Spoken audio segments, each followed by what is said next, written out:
সিলেটের বিয়ানীবাজারের কুশিয়ারা নদীতে গোসল করতে নেমে নিখোঁজ হওয়া সালমানের মরদেহ উদ্ধার করা হয়েছে একদিন পর।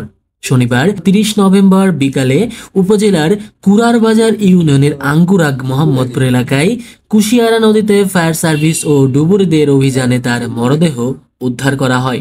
নিখোঁজ মাদ্রাসা শিক্ষার্থী 13 বছর বয়সের হাফেজ সালমান আহমেদ আঙ্গুরা মোহাম্মদপুর এলাকার আব্দুল ফাত্তার পুত্র।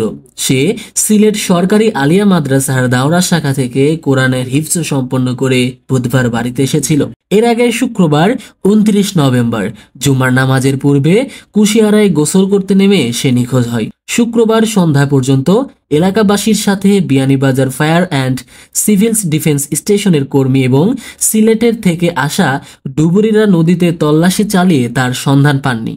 শনিবার পুনরায় অভিযান চালিয়ে তার মরদেহ উদ্ধার করা হয়। জানা যায়, শুক্রবার জুমার নামাজে যাওয়ার পূর্বে চাচাতো ভাইদের সাথে হাফেজ সালমান আহমেদ নদীতে গোসল করতে আসে।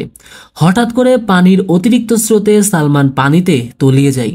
খবর পেয়ে পরিবারের লোকজন ও গ্রামের মানুষ তাকে খুঁজতে থাকেন।